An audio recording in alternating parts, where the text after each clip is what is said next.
Welcome to the Music Production Podcast. This is your host, Brian Funk. I'm making music as AfroDJMac. And today I'm talking with Dustin Ragland. Dustin is a fellow Ableton Certified Trainer. He owns his own studio, teaches music, and all kinds of things we're going to find all about right now. So what's up, Dustin? How are you? Hey, how's it going? Good. Doing well. Doing good. Thanks so much for taking the time to sit down and talk. I appreciate it. It's a busy time of year. No, for sure. And thanks this podcast is great. And just literally 2 weeks ago, I had students asking me about music production podcast. And I realized that there's kind of it's a weird lack of a lot of things, especially in the worlds that you and I might be in a little more.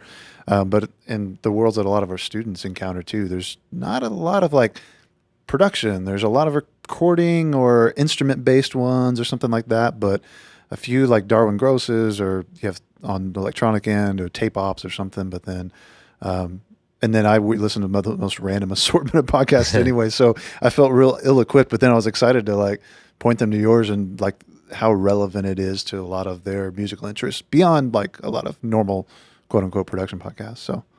Well, I appreciate that a lot. Anyone sharing this, it gets my seal of approval. That's really nice. Sure.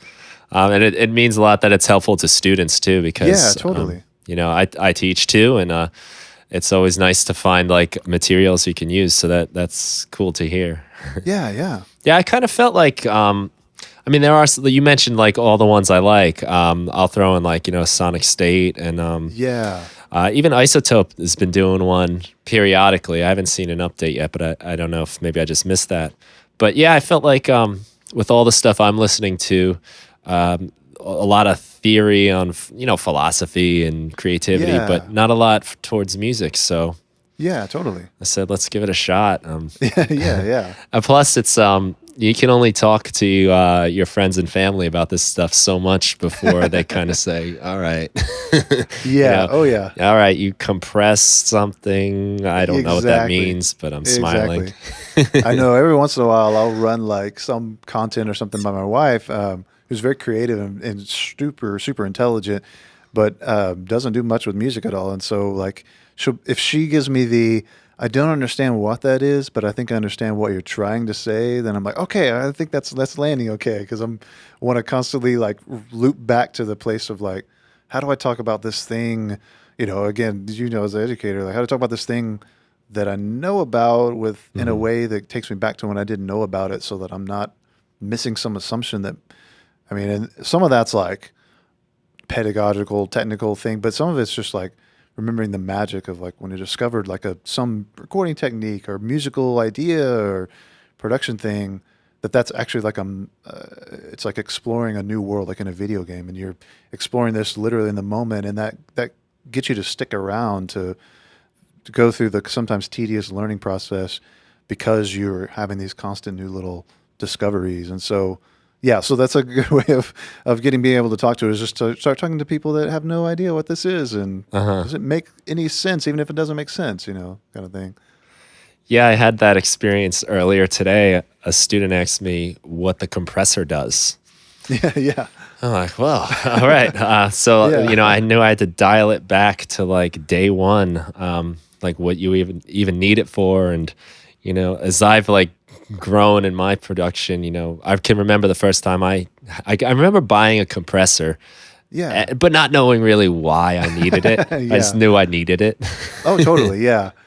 Those kind of things, and the marketing jargon thing, especially with younger musicians, and for myself too, just kind of cutting through it, to realize when if I ask somebody else oh, why are you doing this particular thing this way, and it sounds like they read what the readout was on a website or Sweetwater or something, then I know that, okay, like me, you might just be I'm just kind of turning knobs until we're figuring out what sounds good, and there's kind of a magic to that too. But there's the other side of no, it's understanding so that you don't necessarily, you won't be deceived by things that aren't as high quality, or not the tools that you really need, but you convince yourself you need them and spend too much money on it, that sort of thing, as a musician. And yeah, those are always the fun conversations, to try and drill to the next layer, and to take myself there too, when I'm wait, do I really know how to explain the compressor or an expander or some things that I don't use as much, that sort of thing. Yeah, I kind of felt like I took the fun out of it at first because I was like, it's basically a volume control. Yeah. But then I'm like, but it's kind of special. And then we got Yeah, into totally. it for a while. That's awesome. That's awesome. I find though, in this kind of line of work, there's so many things you can get caught up in. And sometimes it's very humbling when you realize like you start accumulating the gear and you start putting the plugins on and you realize it didn't really help you sound any better. Yeah, and for you have sure. to sort of come back and realize, okay, it's not the gear as much as it is the understanding of what I'm doing with it. Oh, totally. Yeah. So let's see. You want to tell us a little bit about your teaching since we're on the subject? Yeah, I mean, so I teach at a school called the Academy of Contemporary Music at University of Central Oklahoma, which is a whole lot to say. So it's known as ACM at UCO, and really everybody just calls it ACM. And it's located in downtown Oklahoma City, right in the middle of a neighborhood called Bricktown. And we have a little canal and stuff down here. And so it's a kind of a unique, interesting campus in this old brick building. And what's filled with studios and lecture rooms and offices and a few different kind of multi-purpose areas. But we break everything into you either can go for an associate's degree or a bachelor's degree, and that's kind of shifting and growing right now. But we have both things in place. So students that come in can study contemporary music production, contemporary music performance, or contemporary music business, and you obviously cross over between some different paths and classes depending on which one you do, but it's part of the larger College of Fine Arts and Design at the university. So you get the benefits of the traditional university and liberal arts kind of study and get to cross paths with a lot of different topics, but also work inside of studios and be very hands-on, work within the styles of music that you want and are drawn to. It's pretty style agnostic, even on classes that might focus on DAWs that go towards certain directions or another. And so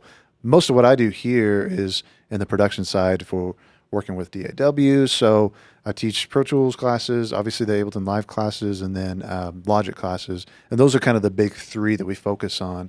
Mm-hmm. And the students have classes in all three so that they can at least move somewhat between those three. And most students focus on a couple of them. But then I teach a music and philosophy class called Music and Meaning. And then the physics of sound class and a couple of studio classes too that are usually our youngest students that are coming in or earliest students, and they're kind of getting acclimated to working with a console. We have a big old SSL console here, working with that and working with analog gear, as well as how to connect all that to the more in-the-box stuff that they're typically familiar with coming in. And most students, it's amazing, nowadays have so much more recording experience that it took me like working in a cassette 4-track and then eventually getting like this old PC that I had like 7 adapters where I can plug a microphone cable in the back of the sound card and, just terrible gain staging and crank it up and recording a Cakewalk, 2 or something like that, way back in the day. And just the ability and techniques that students come in having already. There's new challenges because a lot of that comes from being on a screen or from working with samples and working entirely digitally without having to work with sounds in the air. But then that's also super great opportunities because these students already have so many great concepts of arrangement and production, even with the production with a big P, that idea. So I get to kind of do stuff across the spectrum with all those different classes and topics and stuff. Yeah. Wow. That's quite a breadth of material and ideas to discuss. Yeah, I mean, it's kind of like most education settings where I started off being the person who knew Logic and Live back in 2010 or so. And then slowly, as I grew from doing adjunct teaching to being a full-time faculty member, there's just more needs in classes. And so just with any school, there's always adjustments and, you kind of have to grow into, oh, we need somebody to do this thing. And it's like, okay, I can do enough of this thing to get by and help and not lead the students astray. But now it's how do I do enough of this thing to where it's excellent and I'm learning and growing, in the midst of it. And it's, all the cheesy stuff of like learning more by having to teach it is really true. And it's something I'm trying to push on students too, especially my advanced ones, like to ask them, just like, you student, a person who can very easily rattle off all this kind of facts and knows how to run a studio and a DAW to go, well, just describe to me what a compressor is. And the same kind of process that would happen if I was doing that, I'd be like, and don't describe to me like, what knobs are on it, but like, what does it do? Why do you use it in sound? And that kind of thing where they then have to teach themselves over and over and over again is helpful. And it's something that I'm trying to do to myself constantly. So. Yeah, I think nothing clarifies a topic to a person than trying to teach it to somebody else. For sure, yeah. You really have to break it down to it's the kind of summation, like you said, like just what is this actually for? And then of course there's the the nitty-gritty of each knob and each control. Yeah, for sure. And I don't know, for me, and it's always a thing when I started here, working in a school that's built around contemporary music. So, whether it's usually like a pejorative, like School of Rock or something like that, which is, yeah, it's kind of what this is, but I think it's grown, expanded into trying to be really a proficient fine arts school that just focuses on fine arts that are contemporary in style and genre, whether that's business or production or performance or whatever. So, but the thing starting off is much of my background in music was growing up in like punk rock music worlds where doing education built around music was anathema. It wasn't something that you would want to do because you were really meant to be instinctual about it. And and those are instincts that I always have with me that I still really appreciate and value. But the first couple of years I was here, I was always struggling against that. Like, yeah, is it worth it to like teach somebody to do this rather than just go make music, man? Yeah. But then I think about all of the time I wasted, like, early projects I turned in that were bizarre sample rates and really weird recordings that very patient engineers that had been doing it professionally for a while were very patient to explain to me things I could do better. But I still spent so much time just wasting, kind of not knowing what I was doing. And so, I know there is a murder to dissect kind of thing that can happen with education with that, especially with contemporary music, where it doesn't feel like you're going to conservatory. It feels like you're writing the music that you would then go play that weekend, But if there's a lot of love and care in it for the educators and for the students, for sure, then the point of it is like, how do we grow musical culture and build a better scene here in the language of quote unquote the streets, but like a better scene, but really it is just a better musical culture and a better musical economy even, so that the amazing thing of like students, I'm hanging out with a couple of graduates the past couple of days of this training thing, and like them talking about their jobs and what they're doing and saying like, this is the real, consequence of studying contemporary music for your college degree, and how that wasn't even a thing I could do back in the day. So. Yeah, that is nice that, like you said, like getting to make the music you want to make, like kind of the real world application. Because sometimes the education process can be so stiff and kind of almost abstract to what you really want to do. Yeah, totally. And that's always a challenge of like, I don't know, it can be a challenge when I'm trying to think about like, I think about it musically. If I'm faced with a song or a track or a musical production where I'm having trouble feeling like something's complete if I'm thinking about it producer-wise. And so then do I try to go, what are the tricks that I normally go to first? What are those first instincts, whether that's filling it up with spatial time-based effects, or whether that's grabbing a guitar first, or whether that's, let's drop another drum or percussive loop in there. That those little first like placeholders, those are kind of the things that if I can start to analyze those better just at the beginning, and not analyze them like I'm sitting there doing math necessarily, but just going, okay, my first instinct's kicking in, but am I really listening to the song here? Same with the education, it's like, if the first instinct is, well, this is education and this is a class. So if we're having to write a project where you've got to design a sound and operator in Ableton, then, are you just going to kind of go, well, here's the minimum and here's a little melody, or do you use it to go, okay, here's a tool that I can use and I now have another instinct, another resource, and that kind of, and I don't know how it is in your different settings, but that's one of the hardest challenges still is without feeling like you're I guess when you're doing a classroom or you're doing work inside of a class, like not feeling like the project you're making is just for class, quote unquote, like, Right. so it's not your lowest common denominator, but it's really a chance for you to like spend an hour and a half or hour and 15 minutes making music that becomes part of your musical, resume, or it becomes a track that you expand on later. Cause of course that's not enough time, but, that's one of the biggest challenges I'm trying to run through is because of the fact that you kind of think of class as bracketed off from the real world and the professional world rather than being part of it and just as much of the music making process. But That's something I struggle with a lot and wrestle with a lot in my own teaching is I really don't want the work you have to do for my class to be extra crap you have to get out of the way before you do the work you actually want to do. yeah, for sure. Yeah. It's this like kind of phony, not real world stuff that you're just kind of doing just because I need to get my grade. And I think that's why a lot of people view education like as, what's my grade? What did I get? And Sure, did I yeah. get my little certificate? And Yeah. that leads people to cheating, taking shortcuts, and all those kinds of things. But if it can be something that's actually part of what you're doing anyway, I think, then automatically it's useful in their life and their work. Yeah, for sure. Yeah. I mean, It's tricky to find that works for a whole classroom of kids or students Yeah. or whatever you're working with. But that's the challenge I'm really wrestling with in all of my teaching.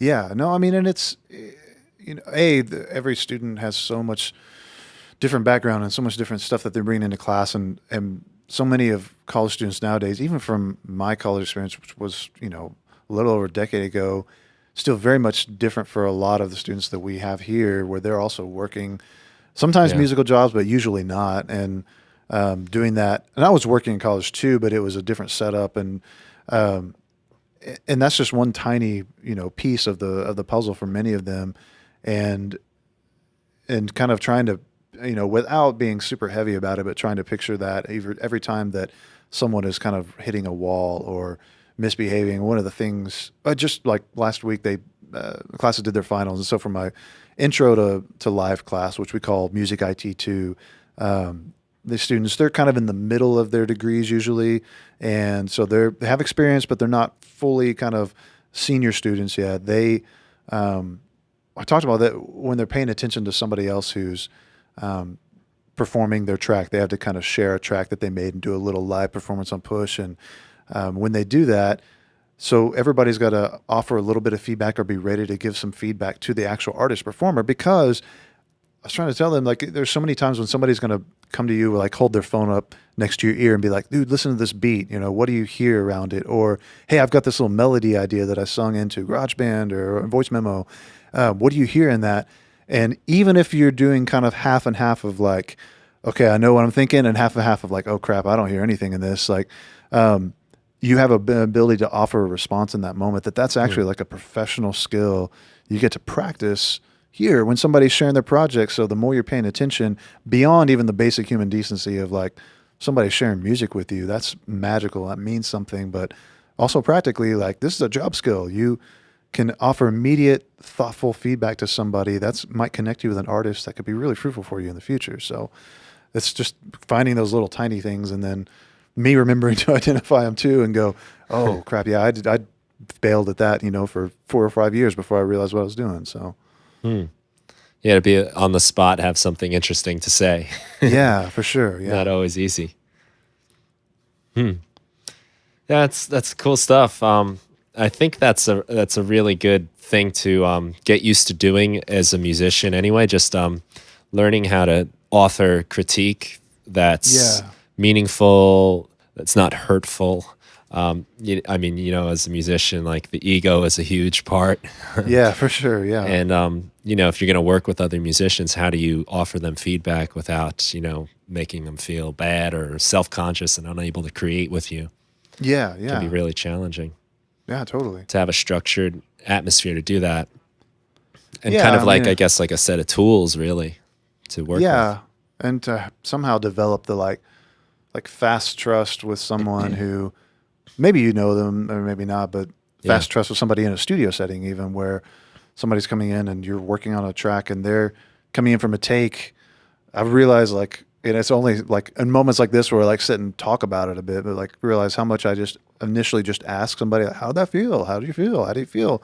And that may or may not be helpful, especially after like 3 or 4 takes. And it's like, well, it doesn't really matter how I feel, or how that person feels in it. It's, was there something there that you could identify as like, that's a moment or a magic that you can work from? Or is there some other criteria that beyond the like, okay, I feel nervous about it in the moment, but if I listen to it 6 times, do I still feel good about it, kind of thing? And it's a weird malleable thing of like building that really quick trust with an artist or even yourself with a particular piece in the studio to go, do I have the right perspective, or do I have any perspective on it yet, or am I still stuck in everything sounds cool because it's new, or everything sounds cool because that was really a tortured process we got for this one pad sound, and it doesn't really matter because everybody listening to it is not going to know we like, rolled a car down a hill over some gravel and then, ran it through 7 filters. But it's like, but for us that felt magical, and sometimes that's enough, and sometimes it's like, well, we just spent 3 days doing this and that didn't make any sense at all. And feeling like I can let go of that and the artist can let go of that. And then we have a way to communicate that to each other. Like actually we have this same instinct, but we just don't have the quick trust yet to say, you know what, that's not working, even if we spent all this time on it. And the artist goes, oh yeah, I think so too. Yay. So. Yeah, well, there's so many opposites at play when you're doing music. There's the technical part of playing, right? But then there's also the raw emotional kind of side where sometimes the mistakes are nice and the imperfections work well.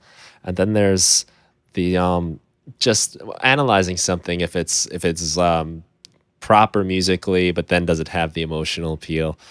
And you have a studio, right? That you yeah. Is that pronounced Mir Studio?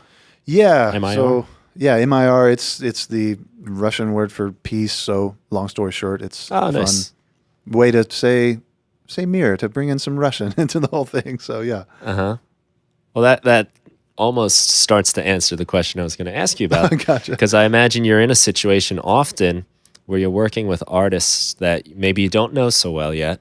Sure, and here they are pouring their soul or trying to find the way to pour their soul into their music. And you have to sort of establish like that trust. And, for me in my life, there's some people like, I can do anything musically and I'm comfortable with it. And then there's other situations where you get real self-conscious and you kind of worry. And then that sort of defeats the whole performance from the start. And it has to do a lot, I think, with just the comfort level with the other person. So how do you approach that? How do you make that work with people and set up that rapport where you can give them the comfort and the freedom to feel comfortable and perform? Yeah, man. That's hard. A lot of it honestly comes from just working with people that I have some sort of connection or knowledge with. And it comes from talking as much as I can before we start recording, at least about expectations and time limits and things like that, because mostly for artists that are coming in to work with me, it's not a situation where we come in and we have like, oh, it's a day rate and we're in here and we work for the entire day. For most artists and most people, maybe even nowadays, for a lot of folks, you don't get those giant chunks of time to work. You have 3 to 6 hours after you've been working all day, or you maybe get a Saturday and then 2 more weeks and then another Saturday. And when that's the case, then it can just be, a process where we have to communicate as much as we can ahead of time so that we can immediately be in the zone, so to speak. And so sometimes that comes from getting coffee, if that's a possibility, if they're a person in town. It might just come from emails and setting out the desires of what the artist is looking for there. And it may be also finally, once the day gets there and we start working, that if we don't have a demo or something to work on, we kind of set up and create a fun demo and have fun loosening, vocal cords and loosening hands and instruments into the song itself by just having fun with the demo and getting to know one another musically that way. Because you can also, even as a producer, do some of the more kind of hard analytic things like, okay, does this person really have good tempo when they're playing guitar, for example, or is that something that we're going to have to address? And that's a way for me to sort of, it sounds cold to say analyze, like I don't think that way, but just kind of notice that stuff.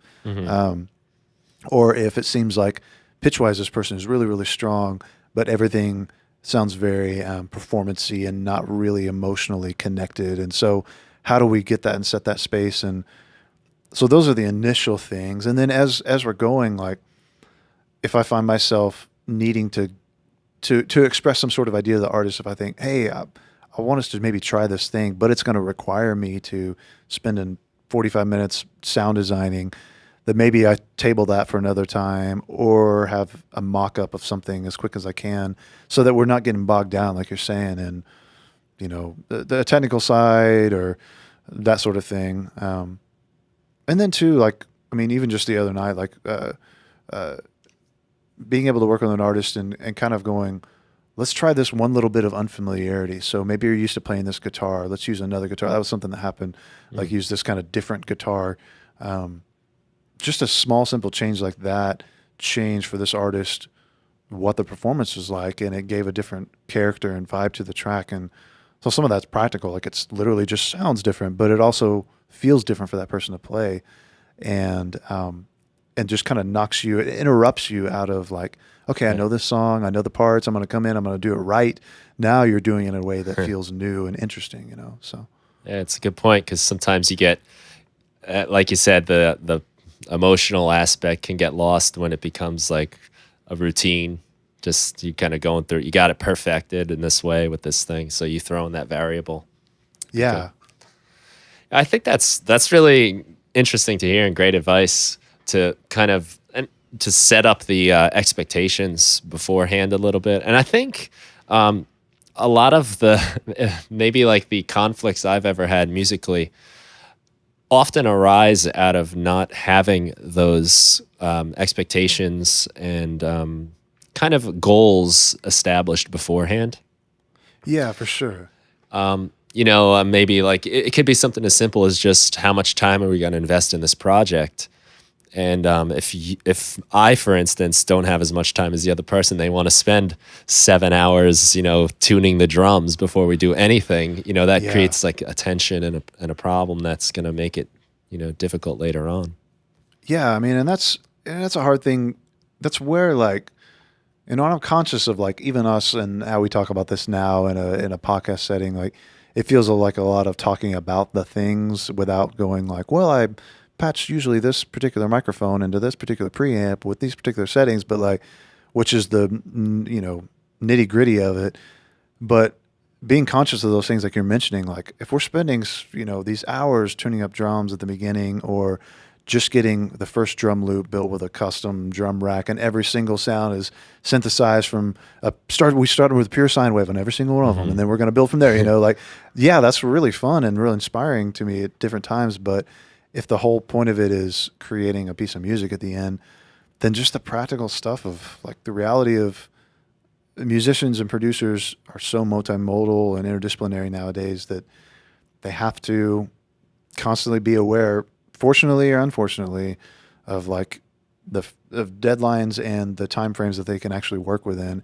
And sometimes that stuff is fun when you can trespass it because the inspiration hits or something really magical is happening and you can't stop. But at the same time, the goal of actually getting a finished thing out of it, finished artifact, often requires those weird limits. And I don't know if it's like we're still in the weird transition world where we know the old school, quote unquote, recording sessions that people would spend a year working on an album and just go in there every day like it's their job in a commercial studio, and they have entourages and all this gear and all this stuff. And that we have that image like, well, that's what a real recording is, and not, you know, well, we got 3 hours in, let's nail this vocal. I'm kind of sick this week, we're going to have to postpone it. And, you know, do like that's actually what real recording is for most people now. And that's okay. And that we don't have to have the long protracted, like, we're not going to dial in a snare drum for hours because one, we should be able to get a decent snare drum sound in a short amount of time, but also we don't have those as luxuries anymore. But maybe that is again an opportunity to focus on, well, what's essential about this drum sound? Let's go to that and let's do it and make a decision in that particular instance. Yeah, I can't tell you how many times I've maybe done like the quick demo of a song and then tried to redo it, but laboring over every detail, and like it comes out like not half as good. Yeah, for sure. Yeah, loses some of the magic or the feel. It's funny as you're saying this, talking about these like I guess realities of what the project really is in order to get the work done.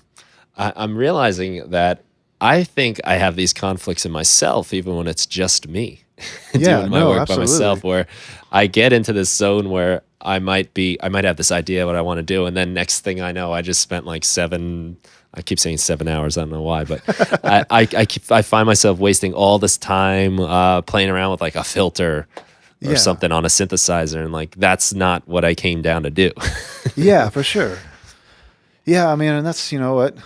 But those are sometimes too the things that maybe lead into some weird world. I mean, today I'm working in a training with Avid, doing video game sound design, and so Avid's 130 course, but in the midst of it, this random idea popped in my head.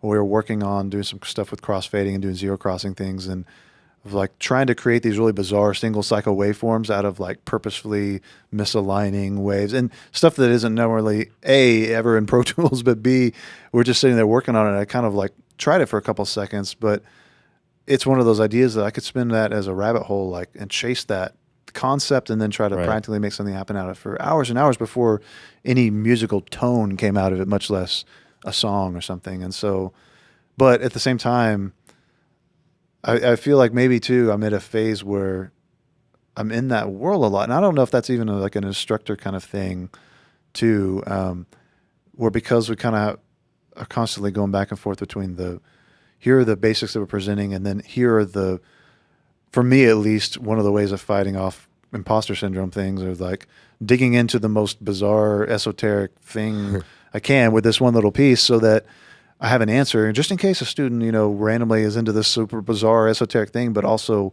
so we always have somewhere else to go. And that's not necessarily a healthy thing always, obviously, but it could lead to meandering musical ideas.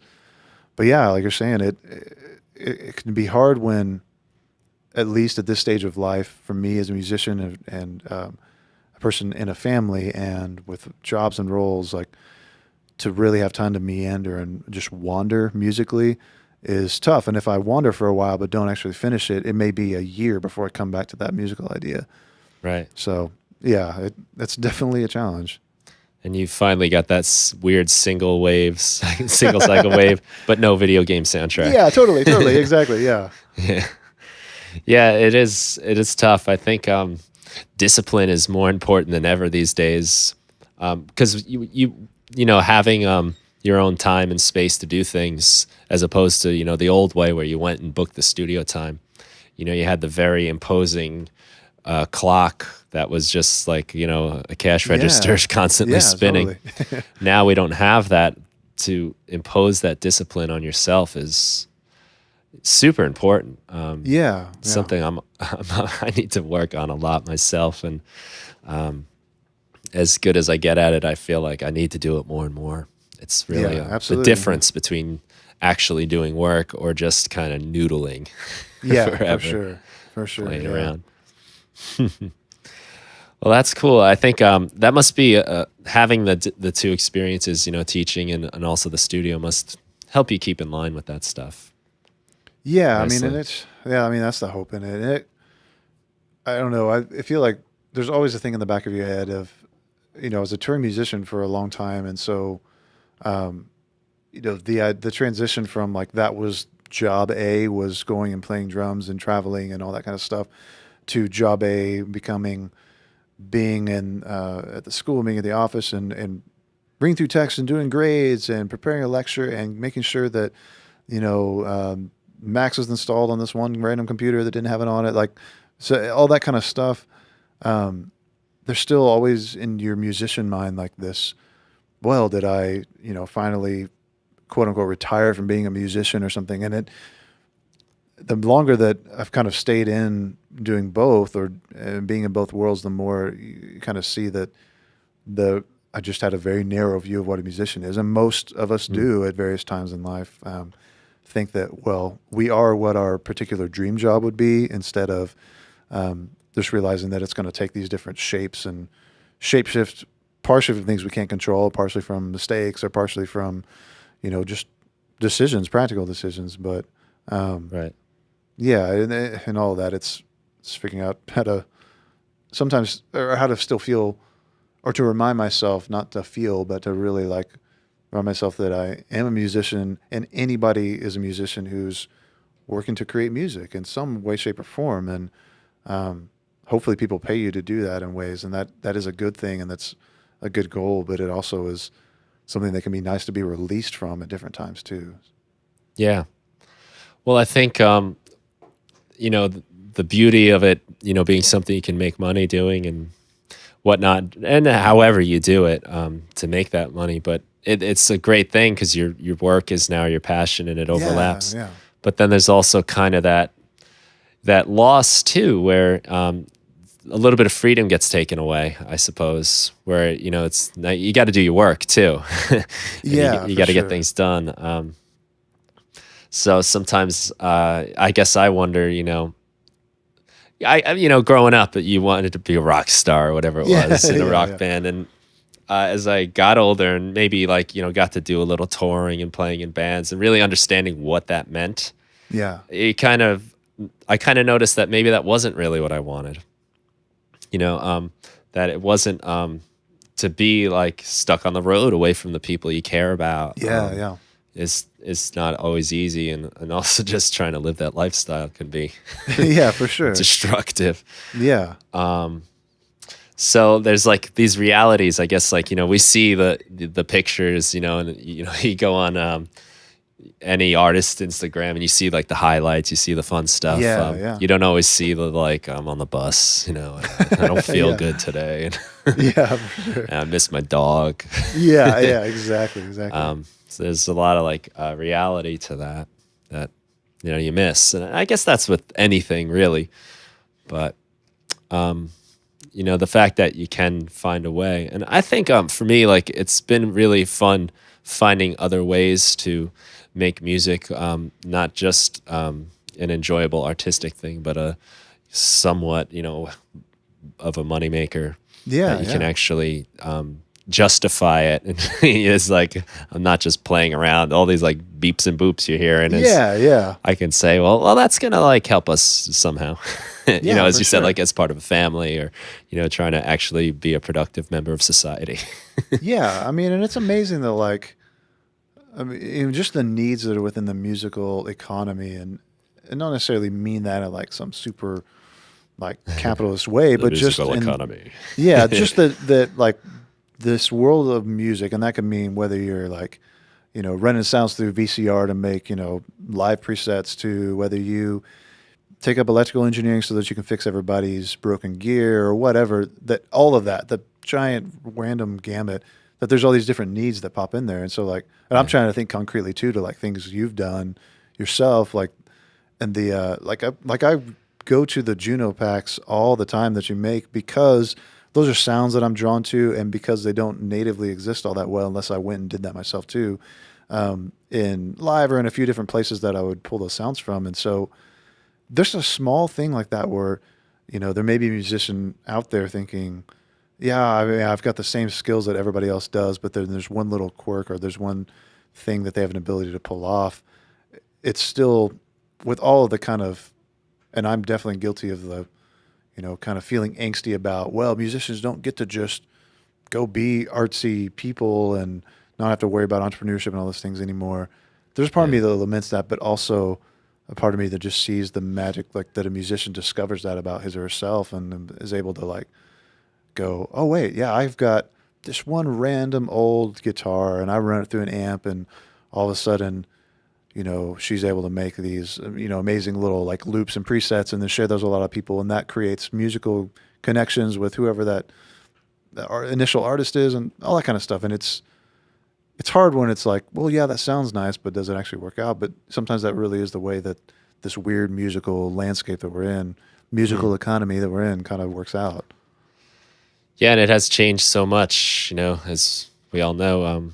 It used to be selling your records and whatnot, Yeah. but there's so many other things to it. Yeah, for sure. And it's a really cool world that we're in, where we're all so interconnected and able to share our ideas with each other. Yeah. And I mean, you don't have to go far to find inspiration anymore. It's right there for you. Yeah. And that's definitely a nice thing. And sometimes it's almost too much. It's overwhelming. Yeah. I'm in this like crazy spot where I'm into like certain electronic music, but then I'm into like this like glitched out thing. I was listening to Nicholas Jar, 9 Inch Nails recently. Yeah. And then I'm like on the other ride home from work, say I'm on like Neil Young and Yeah. folk singers or something, and I'm like kind of being pulled in different directions, where sometimes I think I'd be smart to just like, all right, for this month I'm only going to listen to this. Yeah. There's so many. And that's always a thing too, like as a like kind of constantly, and just maybe it's my wiring and a lot of people wire like this, but we're kind of constantly always in a blend of like, I can sincerely be emotionally moved by a piece of music. So if I'm listening to Old Man or something like Neil Young, and I'm like connecting onto it on levels of like what it means to me personally, and like just the song and the way it sounds, all that kind of stuff, but also legitimately be kind of in analysis mode and just thinking like, oh man, I wonder if I could do this kind of musical idea from it, or this kind of musical idea. And those things are always like together. I'm not like being cold and like just dissecting it, but that is actually a part of the way that my heart like moves inside the music, but it is hard too when you start feeling like you're what is it?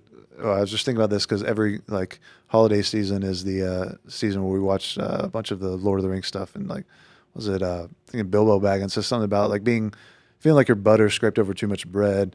Even inspiration wise, it can feel like that, where I've got so many things I want to do that all of a sudden I can't get started on any of them. And the ability of the ubiquity of like just that I could go into the studio, and that's one of the weird things about having a studio space specifically. Is that it's relatively easy for me to just go straight in there and be able to work on those things. And either that becomes destructive because I'm neglecting my family, or I'm neglecting just rest, like, which is still necessary, but also I may just feel like I don't know where to start once I get in there, because there's so many little particular things. So every once in a while I'll have to dial it back by sometimes like the weird like style of listening to music, because I totally get that, like in the same way. It's just listening to something to where as much as I can, I don't have any, it's not going to make me want to do something with it. I'm just going to sit back and enjoy it. And I don't know that you ever get to go back to like a producer mindset, musician mindset place where you don't kind of listen in that dual way. But as much as I can, there's different records that can sometimes take me to like, just going to listen. I'm not concerned about any inspiration, coming from it, I guess. Yeah, that's something I'm trying to embrace a bit myself too. And I definitely relate with you. Like, you don't even know where to start. When I first started with music, playing guitar, like I want to play guitar. That was it. And it was easy, and I would just play guitar. But now I find myself looking at my guitar, then looking at the drum set, then, but that synth. Oh, and then I just got that new thing from I downloaded, and I got to play around with that. And then I'm just kind of like spinning in circles, and next thing I know, I didn't do anything for half an hour. Yeah, and it's something, I don't know, and it's like an ADD kind of thing. Yeah, it is, and there's all these options. Well, and that's always why, like, just kind of for whoever musician is out, I don't know who's out there in your whatever space you're in, but like, to like not feel like it's a bad, to not feel ashamed, I guess, in yourself. If you're just sitting down with all of the options and thinking like, oh crap, I don't know where to start, or feel overwhelmed, and then let it pass to, I'm just going to start a thing. And then that's going to allow me, it's kind of like watching writers talking about the process of writing like text and novels and things like that, just because it's such a massive undertaking.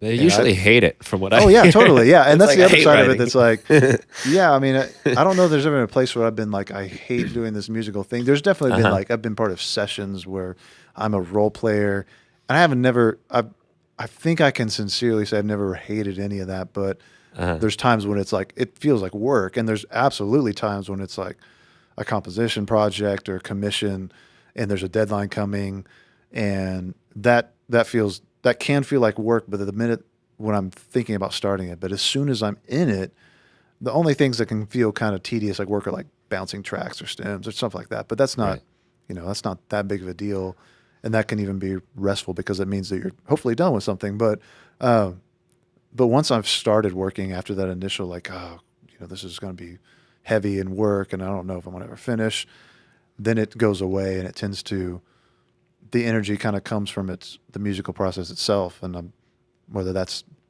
staying awake energy or thinking, I don't know where I'm going to go with this, but it's going to work out. So. Yeah, I've found that dreading things is usually worse than the thing itself. Yeah, like the thought of doing it. I take like, say, my laundry. Yeah. I put that off for so long. I hate folding clothes. I don't want to do it. I spend more time thinking about how I should do it and how I got to get around to it Yeah. than it would take me to do it like 5 times. Yeah, for sure. And I get like that sometimes too with certain things with music. For me, it's a lot of times like naming samples or trimming samples. Yeah. That to me is just, that's busy work. I should teach someone how to do that and just pay them. But Yeah. once you're doing it, it's really not that bad. But like, man, I do sometimes spend a lot of time just thinking about how much I don't want to do it. And Yeah. that's worse than actually doing it. Yeah, for sure. Yeah. I know we're getting kind of near the end of our time. Yeah. Yeah. I wanted to ask you just a couple questions, and this is something I've been trying to do on this podcast. Yeah, is get yeah, like a few like questions I can ask and start to get like a database of advice from people. Yeah. Yeah. One of the things I've been thinking about, and this is probably good for you as a teacher, is what do you think would be the most important lesson you could leave your students with? If you like had to walk in that room and be like, all right, I can only tell you one thing. I can only talk about one thing. What would you say to them? Oh, geez. Yeah. Man.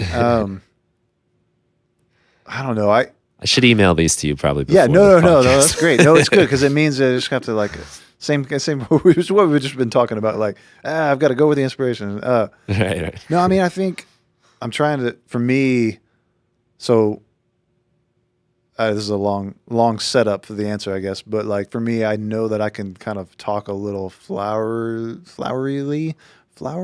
I don't know, in floral tones about something, and talk kind of in the concepts and abstract without talking about the practical side of it or before getting there. But like very honestly, the thing that keeps coming to mind is the idea of curiosity, and so that to continue to have a life in music where music isn't something that you give up later on, that you start telling people you used to do after you go find your quote unquote real job or whatever it is, to keep music in part of your life, whether or not you have a job that has anything to do with music as your work or that is entirely your work, and everything in between, is to preserve curiosity about whatever it is that you're doing musically and to follow the curiosity. So concretely, that might be something like I mentioned, like just trying this really random concept or idea, this inspiration, but having enough time to spend to try and splice together all these single cycle waveforms so that you can get to the larger idea of, maybe you're just feeling burned out on the way synthesis is done right now in general, the way you've been doing synthesis as a musician. So try something new like that. Or, like you were mentioning, like which instrument do I pick up first? Getting a space where you have a few different things already ready to go, and you spend as much time as you can to prepare the instruments or the miking or the patching or whatever, so that you can start creating, and that allows you to follow the curiosity with that. That's what I would hope to maybe leave with students, is that not only to trust those curiosity instincts, but also find ways to go to new places with them. And it's honestly, it's hard to answer specifically because it's be so different for everybody. But usually that means something like trying an opposite and putting a dialectic to work, or simplifying everything about what you did down to the most bare bones miking technique or pattern that you're playing, or use only one instrument throughout your entire project and see what you can do with just, an analog, or something like that. That those things help to rebuild curiosities. And so this kind of building yourself a cycle as a student of music, as a musician, producer, et cetera, where you follow your curiosities, you give yourself time and space to let them take you somewhere, and then maybe they'll fail and not turn out anything. And then how to rebuild those curiosities, like focus on something so narrowly that you learn everything about it, or focus on so many different things that it doesn't allow you to rely on one particular piece of gear or plugin or whatever. If that makes sense. Does that feel clear-ish? Yeah, totally. And as you're saying it, I wrote down, I guess I summarized you in a little way. No, that's good. Find ways to preserve your curiosity. Yes, exactly. Yeah. And as you're saying this, I'm thinking it's like 5 things that I've done that were very productive and fruitful popped in my head. You got like using the one instrument, for instance, or like or one microphone, or a lot of times when I get productive is when I kind of decide, all right, I'm going to work in this little box. Yeah. Just in this little area. I released a little EP this summer where I was recording I was recording like rock band songs on the OP1. Yeah. Just one mic in there, headphones. It was portable. You could walk around the room with it. And it was just so fun to do. And, the sound quality suffers a little bit. And part of it is because I was intentionally overdriving the input quite a bit. But, it was like so fruitful doing that. And it was a curiosity I was exploring. And that's when I get excited, is when I get curious about things and how that works. I like that. That's awesome. Let me ask you this. When you get stuck on a project, what do you like to do? Do you have any techniques to get yourself unstuck or to move forward, get past a block? Man, I guess a couple of concrete things. One is to do something that's not that, if the project allows time and space and practicalities, like to do something that's not related to music or that project. And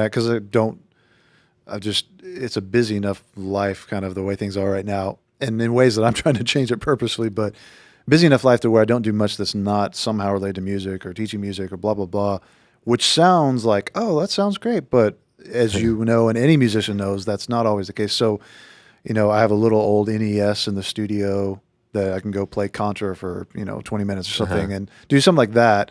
Or go for a walk if that's feasible or practical, go play with my dog, go play with my daughter, or hang out with my wife. Like any of the things that are they force me to be present with something that's not the problem.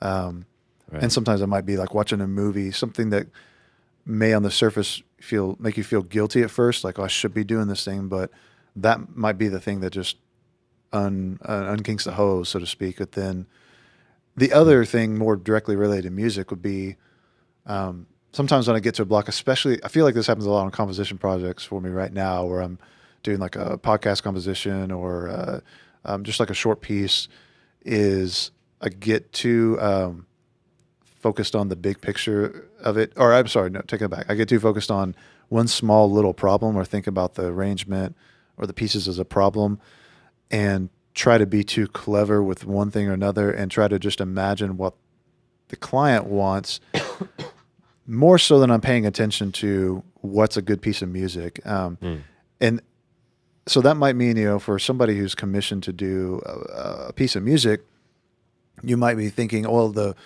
client gave these kind of influences and parameters and things to it. And I get so focused on that trying to write like something that I'm imagining them going, yeah, I like this because it sounds like this other thing or whatever. Instead, if I start to go, well, what are my actual instincts on this? Where if I'm writing this piece of music and I am that client, then what are the decisions I'm going to make? And that happened recently to me. Something I was trying to make too rock and roll, and I needed to dial it back to this more kind of like ethereal, kind of taiko-y, thing. And because that was just my natural instinct with the piece, but I kept pushing against that. And part of that might be that has to be the process, but for me to get to the place where I'm feeling much more comfortable with the decisions you're making when you're creating something out of nothing, it's going to the things where I know that I'm making hard decisions to go left field when I really should just be pulling it back towards the middle. And instead of asking what does the imaginary person want, instead, okay, what am I actually liking in this piece of music? And I got to learn to trust that. That helps me to get past the very specific blockage of this feels complete, but for some reason I don't feel good about it. Like the weird je ne sais quoi, like this thing is like something about it isn't lining up right for me, even though it is technically a complete piece of music. How I usually do that is for me to turn back from my initial I did this because I think this person would like it versus I did this because it sounds good in that moment. If that makes sense. It's kind of going back to your instinct a little more. Yeah, for sure. Yeah, that makes sense. I guess that's why they want you to do it, right? Yeah, They want your touch, your flavor put to it. I'll ask you one more, and then I'm going to let you go. Oh, no, that's great. Desert island instrument. You're on the desert island. I think I should probably say maybe we'll take a DAW out of the equation. Yeah. You know, because it might be that's too easy to say. Asking for more wishes. Yeah, for sure. Right. Yeah, desert island instrument, man. That's hard. I honestly think, and it's not because I really can play one all that well, which I can't, but I think a marimba would be my desert island instrument. And that's also not because it sounds vaguely island-like, in very stereotypical ways, but just because my thought is Mm-hmm. initially drums. That's my home instrument. That's what I play for years. And that's the thing that when I sit down at it, it becomes and I know this sounds super trite or stereotypical, but it becomes a quote unquote extension of your body. But that really literally is what it feels like at times. And it's not because I'm shredding super hard or anything. It's just that it feels natural to be in the bodily movement of that. So that would be my initial response. But then I'm well, what do I write melodies? And I guess, writing, across different timbres of the drum kit is a melody. But so the marimba, the short answer for that is because you get to hit it, but it makes melodies, I guess that would be my answer. Yeah, that kind of combines some of the things you're into. Is you get sort of the percussive thing, but you've got the melodies and it's physical too. Yeah, for sure. You have to move around a lot. I know, for me, as a guitar player, standing up playing the electric guitar, sometimes I forget how much that factors into my enjoyment of playing the electric guitar, just to be able to move around. And whereas sometimes, as much as I love, say, playing push, I'm stuck, in that one little spot. I'm probably not going to turn it into some kind of weird keytar. Yeah, for sure. But even and one of the things I love about playing the drums, not that I'm much of a drummer, but it's physical. It's a body thing too. And I like that a lot. That's something. So I could see why you would pick the marimba. Yeah. And again, I can't play marimba for my life. I barely played them in my life, but I guess I now should start just in case I do ever get stranded in a lost style situation there. So yeah. What an odd stranded situation. You're stuck. You've got nothing. But we do have a marimba here. Yeah. Hopefully it's warm, so I'm not having to occasionally burn different octaves of the marimba for warmth. That'd be a funny situation. All right, Dustin, this was awesome talking to you, man. Yeah. And it's one of the things I love about doing the podcast. So many people that we kind of bounce off each other and never get the time to sit down and talk to. Yeah, for sure. And I really appreciate nice. I appreciate all you do musically for the musical community, for the Ableton community, and for taking the time to do this. It really is. It's all musical wealth. It's awesome. It's great. Yeah, and same to you. I've enjoyed your work for a long time. Watching you, especially your Instagram videos, has been kind of one of the places I get a lot out of what you do. For sure. But it's it's kind of fun. Like it's just this quick burst, you know, and sometimes inspiration just comes in a little lightning bolt. Totally. And that's what I'm getting out of what you're doing. And talking to you was great. I love what you're saying about like the preserved curiosity ideas. I mean, that applies to everything, I think, too. Yeah. So I think that's something I like about that question, the lesson, because it tends to not make you focus on like, well, when you EQ something, make sure you're always subtracting, or, you know, something like that. It goes more big picture. Yeah, for sure. And I like that stuff a lot. Awesome. Where would you like people to go to find you? Yeah. Is it youngweather.com? Yeah, youngweather.com. You know, Youngweather's like my quote unquote band, which sometimes just me, sometimes me with friends, sometimes me with computers. But yeah, youngweather.com's got stuff. You can follow me on Twitter at Walrus Muse, which WALRUSMUSE. And yeah, I mean, Young Weather has Bandcamp stuff, and it's on iTunes too, if you're ever curious about the musical side. So you can always check stuff out there. So yeah, I really enjoyed the music too. It's got it scratches a lot of my itches coming from like kind of the rock and roll background. Yeah, for sure. Yeah. And also the electronic stuff. And I appreciate it. So I've been digging in a little bit. Awesome. Thanks so much, man. Cool. So we'll say goodbye to the audience now, and then we'll wrap it up afterwards. Alrighty. Goodbye, everybody. Thank you, everyone, for listening. This has been a talk with Dustin Ragland. He's making some really cool music. He's got some cool Macs for Live devices, by the way, which we didn't even talk about, but those are I'll put the links in the show notes. Awesome. Check him out, youngweather.com, Walrus Muse on Instagram. Some good inspirational stuff there, too. Yeah. So thanks for listening. Thanks for your time, Dustin. Absolutely. Thank you so much, Brian. Take care, everybody.